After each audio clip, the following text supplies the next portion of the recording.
Welcome to the East Ward Update. I'm Derwin Montgomery, council member of the East Ward. On this month's show, we're discussing the recently approved bond packages. My guests are City Manager Lee Garrity and Assistant City Manager Ben Rao. So, we just had a success of citizens approving all 5 areas of the bond packages. And so before we dive into really discussing where we are with those and moving forward, let's start at the beginning and really how we got to the place of what happened on Election Day and the voters approving the bonds. Where did we start? Councilmember Montgomery, back in 2011, the mayor and the city council created the Citizen Capital Needs Committee, which took a look at all of the city's unfunded needs and came up with some potential bond package scenarios. It's a very comprehensive list that they looked at. Since that time, we've had a number of planning documents that the mayor and the city council have approved. We've become aware of more capital needs, and so back in February of this year, staff presented to the City Council a list of unfunded needs that totaled over $709 million. As part of that presentation, staff also presented some potential bond package scenarios to really address the most critical of the city's capital needs.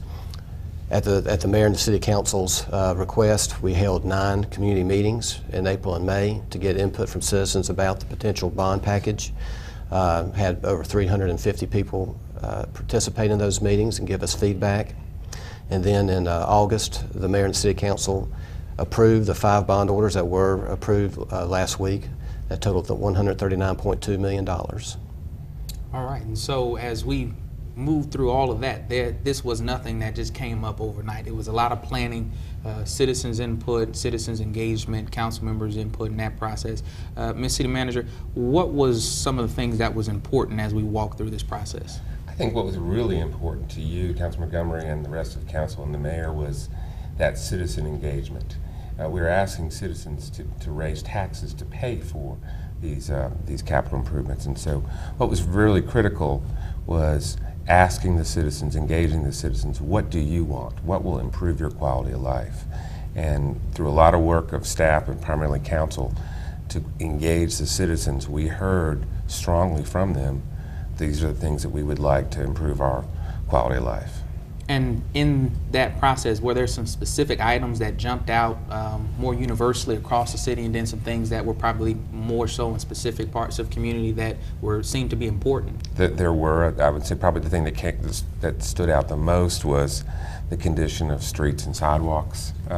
We heard that throughout the entire city. We need the streets resurfaced. We want more sidewalks. So that was probably the number one thing we heard. And Ben, how about stuff we heard in each area of the city? Well, I think that there was also interest in investing in our parks and recreation facilities. And so the package reflected that, investment in the development of new parks, as well as addressing our needs in some of our existing parks. And I think there was a recognition that, that we needed to make investments in housing. Also, looking at our public safety facilities, an idea that the mayor and city council have looked at is the idea of creating 3 police district facilities. That was on the package, and I think there was a very positive response about the idea of having the police department more out into the community, closer to the beats, and to really facilitate the community engagement that they're trying to follow.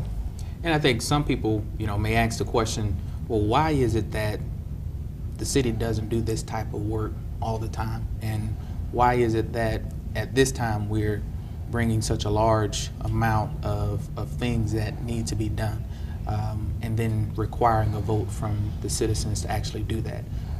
First, why was a vote required for this bond package? Yeah, under state law, in order to issue general obligation bonds for major capital improvements, you have to have the voters' approval. It is the cheapest, most cost-efficient way to borrow money, general obligation bonds. Very, very low interest rate. But in order to do that, you've got to have the vote of the people, the will of the people to say, yes, we want these projects, and we're willing to pay for them.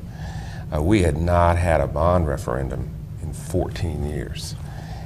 We had been very, very frugal and had not spent that kind of funds since 2000. Since 2000. So a lot of pent-up needs. And if we looked at our competitor cities in North Carolina, they had all had 2 or 3 bond referendums during the same period.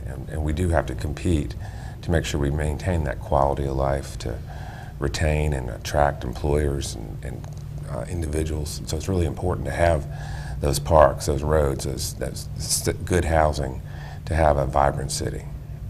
And as we continue to look at that quality of life piece, and that when individuals enjoy different parts of our community, different parts of our city, there's a responsibility that the city government has to maintain those facilities and to take care of those things.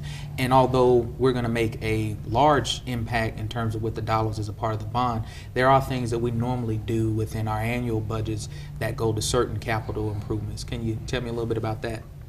Yes, that's correct. We do have funds that are in the operating budget to take care of the kind of the annual needs of our facilities. But in addition to that, the mayor and the city council each year approve what's called a 6-year capital improvement program, where we basically budget for funds that we know that we're going to realize over the next 6 years. It could be 2/3 bonds that the city may issue along the way, gasoline tax revenues from the state that we may use for street resurfacing. So we do have a program to address a lot of our major maintenance needs. I think in the case of what we were facing coming into this year, the $709 million, the magnitude was just so great that it's not something that you can necessarily fund through your annual operating budget. But we do maintain a 6-year plan to address major maintenance needs along the way. Right.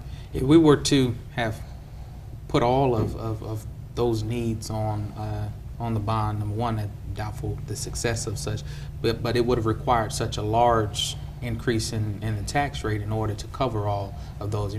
Heard those kind of conversations in the community that, we know we have all of these, so why are we only doing just a small portion of those? And the fact is that as a part of the review process, that there was that time and energy put in to really see out of all of these things, what are some of those things that one are really major that we need to begin to take a look at, and then how do we equitably look at our community and meet some of the needs within different populations and areas within the city. Is that a fair way to kind of sum up how we pulled some of those areas out of that $700 million? Yes. Exactly, yes it is. Yeah. All right. I think this is an exciting time for us in our community to really see what's to come as we continue to work through these bonds and work through actually the implementation of that. And so when we return, we're going to discuss the timeline of getting the projects completed and a plan for oversight.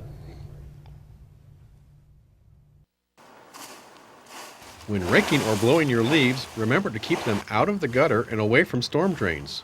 Blocked drains will cause flooding in a heavy rain, and the leaves that get into the storm drain will end up in our streams, making the water grow murky with oxygen-robbing algae that can kill fish. Remember, nothing but rain belongs in a storm drain. A message from the Stormwater Management Division.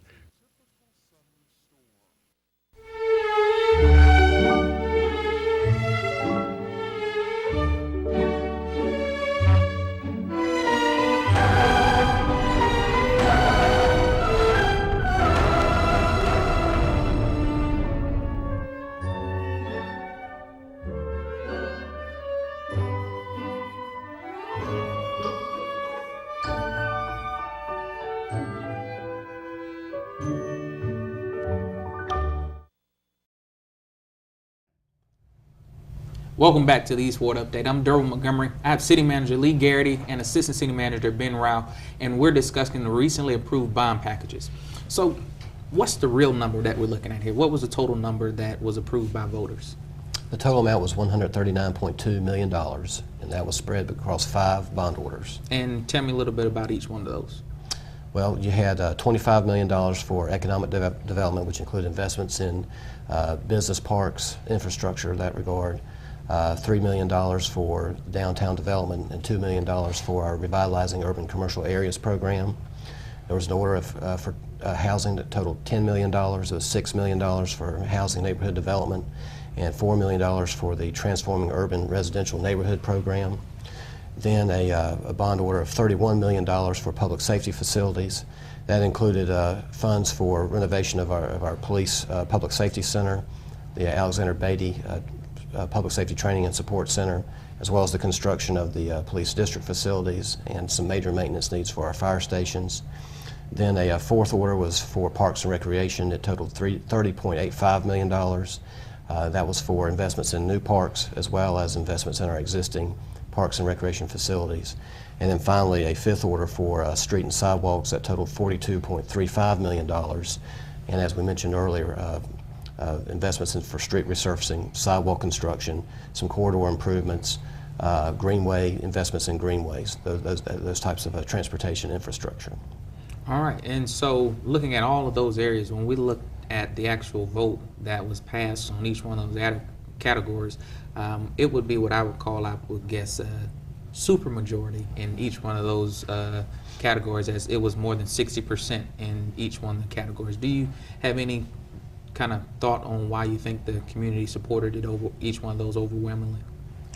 You're right, Councilman Montgomery. I mean, the closest vote was 20 points in favor. So I think because we did such a good job, council and the mayor did such a good job of engaging the citizens. What do you want? What do you want in your neighborhood, in your area of the city? What impacts you when you drive to work, when you walk your kids to school, safety in your community? That we overwhelmingly heard back, these are the things we want, and that's what we put on the bond referendum, and that's why there was such strong support. And I know that recently there was an article in the Winston-Salem Journal that talked about the support in some of the areas of the community, and it showed some of the areas that were more against some of the areas of the bonds. What are some things that we can do to really educate our entire community, even those who didn't support the bonds, to let them know that they're going to be beneficiaries of these dollars being spent? Even though they may not have seen it on the front end, on the back end, I think they're going to be able to see the impact of these dollars. We're going to reach out and really engage citizens, but particularly those citizens who may have not had quite as much support for the bonds. We want to show them what they're going to receive from the bond referendum. So we'll be doing very targeted marketing to different populations throughout the city as we move forward, so they see exactly what we're going to deliver to all of our citizens. All right, now the thing that many people want to know, now that they've gone in there, they voted 5 times on each one of these bond package areas. Now they want to know, when are things going to begin to happen? When am I going to be able to see those areas that I voted on actually seeing dirt turning or buildings being placed? When are we going to start seeing things happening? As quickly as is possible. We are moving very quickly. In fact, we've already awarded some of the contracts this month for architectural services. We have more coming next month so that we can get the design done. My intent is that for most of these major projects, the citizens will see activity in the field at the sites by the latter part of 2015. It's going to take 6 to 9 months to do the design. Probably the first thing citizens will see is street resurfacing in the spring of 15.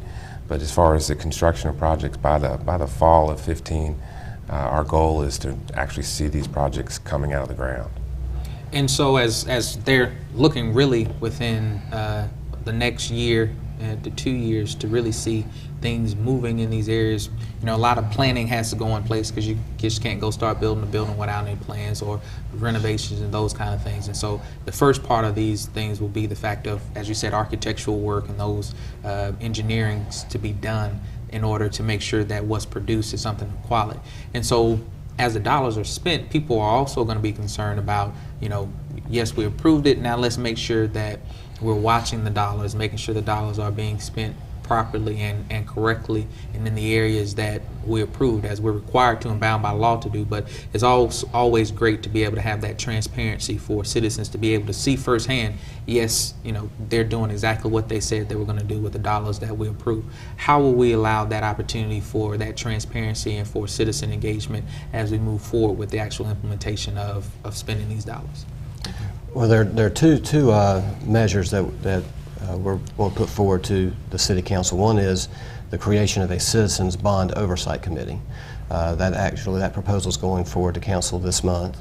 It would create a 9-person committee, and their simple charge would be to monitor the progress of the projects, to make sure that they're being constructed according to plan, and that they're being constructed within the budgets that have been allocated for those projects. And then to regularly report to the mayor and the city council about the progress. That's the first step. Secondly, the city's Information Systems Department is working on the development of a reporting platform that citizens will be able to access on the city's website, where they can view a map of the city and all of its wards. They could click on a particular ward and see all of the projects that have been authorized for that ward, and then if they wanted more information about a specific project, then they could actually click on that project, and then another screen would come up that would show both the progress in terms of the construction of the project as well as how much has been spent on the project at that point in time. So we do definitely want to be committed to transparency and be accountable for the commitments that we're making to the community. And so the Citizen Bond Oversight Committee and then this interactive reporting platform are two ways that we hope to accomplish that. And even as we continue to go through the process, as it's been stated by City Manager, there are going to be things that continue to come to council and committee as well in terms of dealing with the bonds. And so there'll also be those opportunities as well for citizens to be able to hear and at certain times maybe even be a part of this discussion as we continue to work through that process. As we look at our community and we see as these dollars are being spent, just in your perspective and point of view, how do you see our community changing in those areas? And as we spend these dollars, how do you see that impact kind of trickling down and expanding beyond where the dollars are being spent? I think it's very important that we do everything we can to spend as much of this money locally and make sure that minorities and women contractors have a chance to participate. The economic multiplier is 3 to 4 times what you spend in the bonds, that you can create the economic impact locally. So this council and the mayor, you all have made it very clear that you want to try our best within state law to engage local contractors, local architects, local subcontractors, so that we can grow our tax base and grow our community. So we're very committed to doing that, to try to make sure we keep as much of this money at home as possible. And that's a huge, what I consider extra benefit from the bonds. Right, and when this much money gets spent, it also means there are jobs related to the implementation of spending the dollars here within the bonds. And so I think that the community will also be very interested with and watching as those dollars are spent, and those who are actually getting the contracts, those who are doing the construction work and looking at the diversity of the individuals within that realm. I think it's something that is important for us to continue to look at moving forward. Absolutely. There is 2 things that are associated with the bonds, but they were not on the bond referendum. But they were talked about in the beginning as a bigger picture of the bonds. And before we go, I want to just spend a little time talking about those 2 projects, and that is the Union Station project as well as the Convention Center. So tell me a little bit about those 2 projects. Well, the Union Station project will focus investment on the redevelopment of Union Station, which at one time was I believe a train station, and the goal is to redevelop that property into a multimodal transportation facility. The cost of that is $18.3 million. Secondly, the council also approved the issuance of limited obligation bonds to do a major renovation of the MC Benton Jr. Convention Center, $17.5 million for that project. The goal of that project is to essentially improve the marketability of the convention center, to provide additional amenities and just improve the appearance that will make it an attractive location for associations and groups to come and hold their annual meetings or conferences. So yes, 2 major investments in the community with those 2 projects. And what are timelines associated with those 2 projects? With regard to the convention center project, the mayor and the city council will be considering awarding a contract for architectural services this month, and so it'll take a number of months for those design plans to be put into place. Then after that, probably the renovation work itself will probably take an additional probably year to complete. And with Union Station, we've already awarded a contract, council has, for the initial design, preliminary design. We very soon will be having another community meeting to take a look at some different concepts. And once the mayor and council and the community decide this is, yeah, we like it, this is the way to go, we will be starting the formal design with the intent of hopefully awarding a construction contract by the fall of 15 for Union Station. All right. As I said in the first half, I said this is a very exciting time. I'm excited to be a part of this site, to be a council member at this time, as we see really some transformative things taking place in our community. This is just the tip of the iceberg in reference to some of the things that we need to see happening in our community as we look at this particular area of bonds focusing on infrastructure and facilities and those type of things. We also know that there's also human capital. And as we're looking at this, I'm going to be excited to see how we can continue to make investment in human capital, meaning the people in the workforce in our communities, to make sure that as we do this infrastructure work and facility work, to make sure that we have quality of life and able to compete, we also have to do the same thing on our human capital, on our people, to make sure that we're able to compete as well. So excited, looking forward to the future. I want to say thank you to my guests, Lee Garrity and Ben Rao. You can learn more about the city bonds online at www.cityofws.org. You can also see this show in its entirety on the city's YouTube channel, cityofwinstonsalem.gov.